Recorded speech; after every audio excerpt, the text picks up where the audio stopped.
Exodus 21. The law concerning slaves. These are the ordinances that you shall set before them.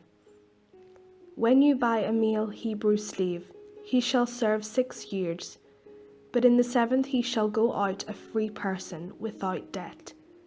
If he comes in single, he shall go out single.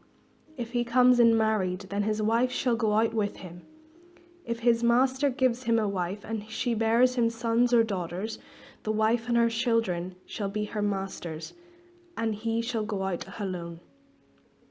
But if the slave declares, I love my master, my wife, and my children, I will not go out a free person. Then his master shall bring him before God. He shall be brought to the door or the doorpost, and his master shall pierce his ear with an awl, and he shall serve him for life. When a man sells his daughter as a slave, she shall not go out as the male slaves do. If she does not please her master, who designated her for himself, then he shall let her be redeemed. He shall have no right to sell her to a foreign people, since he has dealt unfairly with her. If he designates her for his son, he shall deal with her as with a daughter. If he takes another wife to himself, he shall not diminish the food, clothing, or marital rights of his first wife. And if he does not do these 3 things for her, she shall go out without debt, without payment of money. The law concerning violence. Whoever strikes a person mortally shall be put to death. If it was not premeditated, but came about by an act of God, then I will appoint for you a place to which the killer may flee. But if someone willfully attacks and kills another by treachery, you shall take the killer from my altar for execution. Whoever strikes father or mother shall be put to death.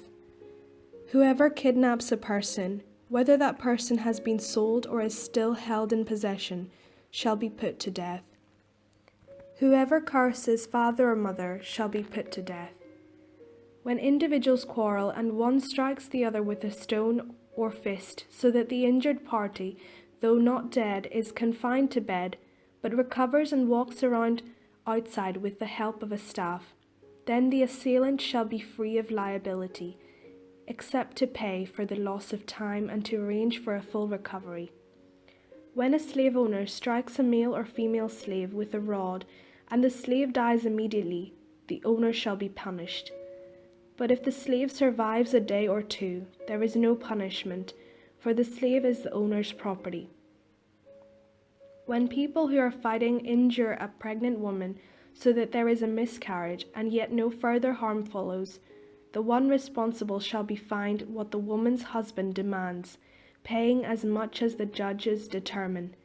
If any harm follows, then you shall give life for life, eye for eye, tooth for tooth, hand for hand, foot for foot, burn for burn, wound for wound, stripe for stripe. When a slave owner strikes the eye of a male or female slave, destroying it, the owner shall let the slave go, a free person, to compensate for the eye. If the owner knocks out a tooth of a male or female slave, the slave shall be let go, a free person, to compensate for the tooth. Laws concerning property. When an ox gores a man or a woman to death, the ox shall be stoned, and its flesh shall not be eaten.